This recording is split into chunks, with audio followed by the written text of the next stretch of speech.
Next यहाँ पर जो है कुछ सवालों के साथ आगे बढ़ चलते हैं। अभिमन्यु कुमार जी का सवाल है, पूछ रहे हैं कि आईटीसी सर कब चलेगा 32019 की बाइंग है? देखिए आईटीसी अभी नहीं चलेगा, let me be honest. ITC में उम्मीद मत करिए, क्योंकि मैं पहले भी ये बात बता चुका हूँ, वापस से बताऊंगा। ये जो प्राइस हाइक हुआ है, मतलब आईटीसी का आप देखिए अराउंड 42% रेवेन्यू सिगरेट से आता है। एंड ये ब्रांड है, क्लासिक करके ब्रांड है, जिसमें series of different cigarettes that they sell. उसका एक पैकेट आता था 340 का, which has gone 480, and that is a very significant price rise. होता क्या है उर्वशी जी, ये आप क्लियर केस मान के चलिए, जब भी ऐसा कोई प्राइस मोमेंटम आता है ना, for the time being people stay away कि नहीं नहीं यार ये अब तो बेकार हो गया मामला, no it's not worth it. But gradually you shift back. ऐसी बात नहीं है, हमने प्राइस हाइक पहली बार देखा है, पहले भी देखा था, अभी भी देखा है, फिर वो छोटे छोटे कैलकुलेशन लगने लग जाते हैं कि नहीं नहीं ठीक है, यहाँ से थोड़ा सा फंड निकाल के पाक कर देंगे, but that will take some time. ITC अभी नहीं चलेगा। आईटीसी के लिए आपको थोड़ा सा टाइम देना होगा, दो यहां से कोई फर्दर बहुत ज्यादा डाउनसाइड रिस्क नहीं दिख रहा है, और आपने 329 लेवल्स पे ले रखा है, तो मैं ये भी नहीं कहूंगा कि आप एवरेज करें, रीजनेबली योर पोजीशन बैठिए अभी आराम से।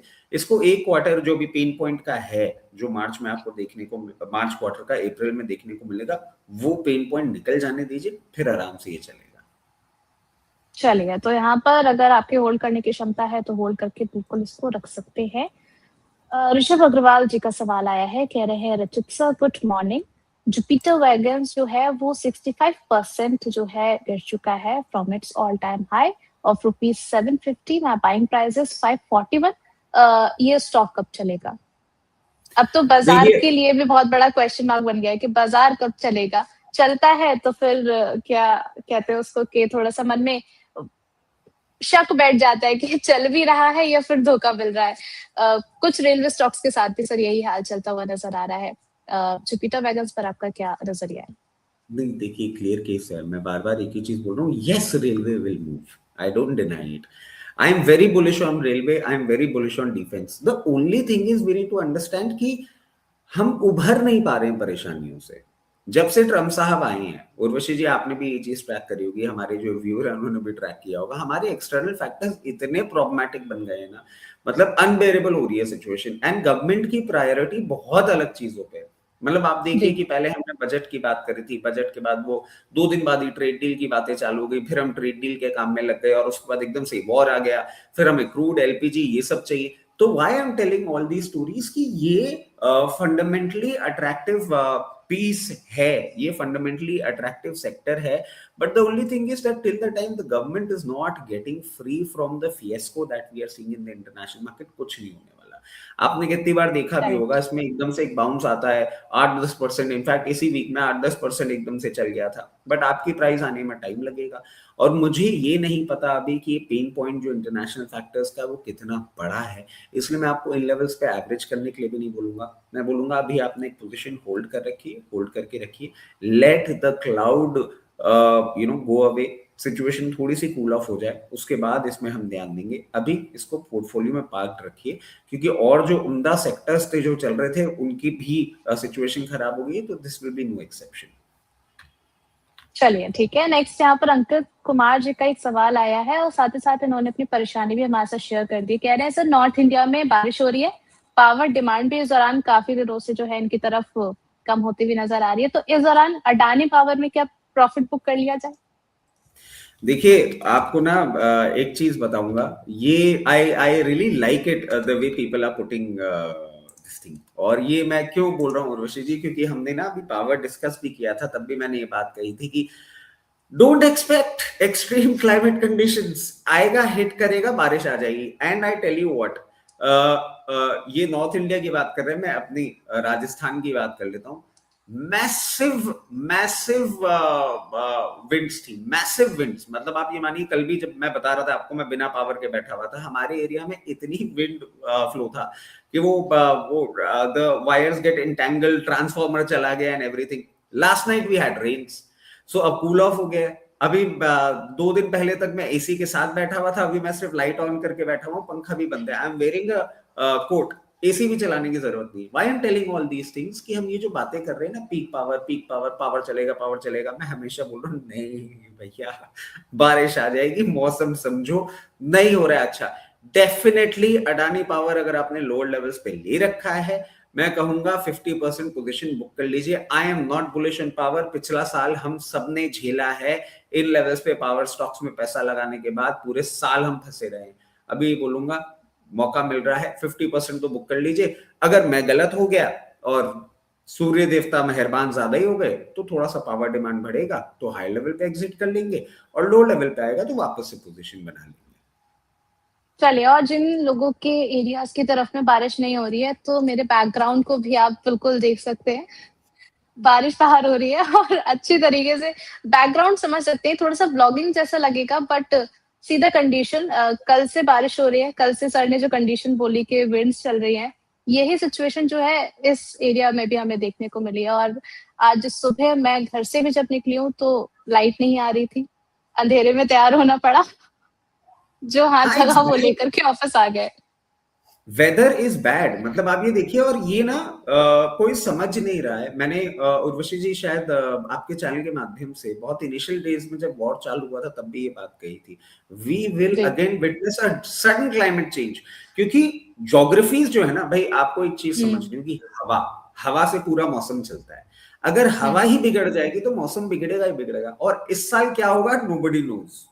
तो अपना ट्रैवल प्लान, अपने वर्क लाइफ सब मैनेज करके चलिएगा, कुछ भी होगा इस साल। करेक्ट। वेदर के लिए तो ज्यादा ही सरप्राइज हो गया इस बार तो।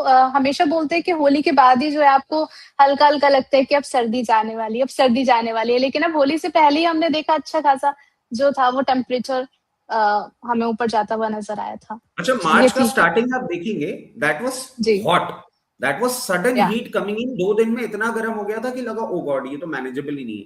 But then that calculation came back again, ये गर्मी अगर अभी आ रही है तो बारिश भी आने वाली है, be prepared for that, and correct. This is what is happening. So आप पास्ट एक्सपीरियंस से लर्न करते हो, इसलिए मैं बोल रहा हूँ पावर में मत फंसना। पिछले साल फंस गए थे, इस साल भी फंस जाएंगे। तो सर अभी ये फंसे हुए हैं तो इनको अभी बने रहना चाहिए या फिर ये क्या निकल जाए, क्या नहीं, इन्होंने तो लोअर लेवल पे ले रखा है ना, 138 लेवल्स पे अडानी पावर ले रखा है, 154 लेवल्स चल रहा है। If I am correct, correct me if I am wrong, he has bought it in lower level, so I would say 50% profit जरूर बुक करना चाहिए। चलिए ठीक है। अंकित कुमार जी, बाइंग प्राइस आपने अपने मेंशन नहीं की थी। सुधा वर्मा जी का सवाल है, कोल इंडिया पर ओएनजीसी को करंट प्राइस में एग्जिट कर सकते हैं सर क्या? सर कोल इंडिया आपको कैसा लग रहा है? हाल फिलहाल में अपनी सब्सिडरी कंपनी का एक और आईपीओ लेकर आने वाला है, तो लोग ज्यादा एक्साइटेड है कि बीसीसीएल में जिस तरीके से प्रॉफिट मिला था इस आईपीओ में मिल जाए। एक टेक उस पर भी हम आपसे लेना चाहेंगे। नहीं नहीं नहीं, ये बहुत ही ना, देखिए they are two different companies all together, they are two different sizes all together, they are two different IPO types all together. ये कल भी हम एक प्लेटफॉर्म पे बैठ के बात कर रहे थे कि बीसीसीएल जैसे लिस्टिंग, नहीं ऐसा कुछ नहीं होने वाला, कुछ भी नहीं होने वाला। I don't want to sound very you know unexciting, but reality ये है कि प्रॉब्लम है। आप एक चीज समझे, ये डेफिनेटली एक मिनी रत्ना कंपनी है, डेट फ्री कंपनी है, fundamentals are very strong. If you're a medium to long term investor, you should definitely put your money into this, but do not expect कि जैसा आपने बीसीसीएल में movement देखा था वैसा देखने को मिलेगा। It was a all together different story, different market conditions as well. मतलब हमारा भी एक टेम्परामेंट बदल जाता है चीजों को लेके, इंस्टीट्यूशंस का ही बदलता है, because at the end of the day everybody is punching the data and talking about it. वैसी लिस्टिंग नहीं होगी, रीजनेबल लिस्टिंग एक्सपेक्ट कर सकते हैं। अगर आप बहुत ज्यादा डाइसी हो रहे हैं और आपका मन कर रहा है तो 80 शेयर्स का एक लॉट साइज है, just apply for that, wait how it pans out to be like. जब ये लिस्टिंग हो रही है तो मार्केट कंडीशन क्या है, मान लीजिए क्रूड आपका कूल ऑफ होता हुआ दिख रहा है, मार्केट्स हैप्पी होते हुए दिख रहे हैं, तो you can get the listing gains. It's a simple math over here. जहां तक कोल इंडिया की बात है, कोल इंडिया देखिए हायर लेवल्स पे आपको आता हुआ दिख गया है। जिस तरीके से पोजीशनड है, मैं कहूंगा 480 486 लेवल्स पे you should definitely book profit. ये जो स्टोरी जितनी भी आपको चलती हुई दिख रही है कि हायर कोल प्राइस ऑक्शन होगा, मुझे लग रहा है अगर एनर्जी क्राइसिस होगी गवर्नमेंट होने ही नहीं देगी। तो लेट्स बी ऑनेस्ट, नहीं बहुत ज्यादा नहीं, हाई लेवल पे एग्जिट करिए बिल्कुल। It's a very wise choice that you are making. ONGC की हम बात कर लेते हैं। आज आपको थोड़ा सा कूल ऑफ होता हुआ दिख रहा है, बट मैं एक चीज आपको बता दूं, मुझे नहीं लगता कि क्रूड यहाँ टिकेगा। अभी क्रूड अभी ऊपर ही जाने वाला है, और क्रूड ऊपर जाएगा, ओएनजीसी भी ऊपर जाएगा। तो anywhere if you get it somewhere between 290 294 298 profit book कर लीजिएगा, क्योंकि जब एक्सट्रीम क्रूड ऊपर जाएगा तो विंडफॉल टैक्स आएगा, तब अलग फिएस्को होगा मार्केट में। हाई लेवल पे दोनों में आपको पोजीशन बुक करनी ही चाहिए। ओके, आपने कहा कि क्रूड जो है हमें और अपसाइड जाता हुआ नज़र आ सकता है। सर मैक्सिमम टारगेट्स हम यहाँ पर क्रूड में क्या लेकर के चल सकते हैं? क्योंकि अब सवाल ये आता है कि क्या ईरान ने जो नंबर दिया है उसको कंसीडर करके चलें या जब क्रूड में स्पाइक आया था तो जो लेवल्स हमें देखने को मिले थे या उतने लेवल को जो है साइकोलॉजिकली कंसीडर करके चल सकते हैं क्रूड के अंदर? नहीं देखिए, इसको ना ऐसे समझते हैं उर्वशी जी, प्रॉब्लम क्या हो गई है। जब हमने वॉर में एक स्पाइक देखा था ना, वो स्पाइक देखा था अनसर्टेनिटी का, वो एक सेंटिमेंटल जी। स्पाइक था जो आपको ट्रेडिंग प्लेटफॉर्म्स पे या क्रूड जहां ट्रेड होते हैं वहां आपको देखने को मिला। कोई समझ नहीं रहा है कि प्रॉब्लम गहरा गई है। जहां आपने वो टॉप देखा था उस टॉप से ऊपर टॉप बनना लाजमी है। इसके पीछे कि जो सेटअप्स है ना, जहां से क्रूड बनता है, जो रिफाइनरीज हैं, कितनी तो बंद हो गई है, कितनी डैमेज हो गई है। Crude and gas, now this is a bigger problem. Let the cloud settle down, you will get to see हम एक अलग एनर्जी क्राइसिस में जाएंगे, क्योंकि वो कंट्रीज जो हमें दे रही थी एनर्जी, अब उनके पास तो है नहीं। वो तो बोल रहे हैं आपको 3 से 5 साल लग जाएंगे। अब 3 से 5 साल is not a small period. आप मेरे को अगर 2-3 महीना भी बोलते हैं तो मैं बोलता हूँ चलो I will adjust somehow, but 3 से 5 साल changes my game all together. Crude ऊपर जाएगा, क्रूड ऊपर रहेगा।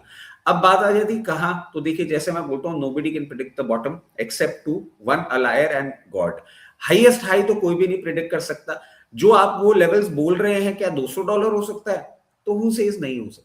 अगर ये बहुत ही मैसिव हो गया, ईरान कल को पागल हो जाता है, ईरान बोलता है बटन दबाओ सारे हिट कर दो, अब ये 6 साल तक प्रोडक्शन ही नहीं होने दूंगा, बिल्कुल हो सकता है।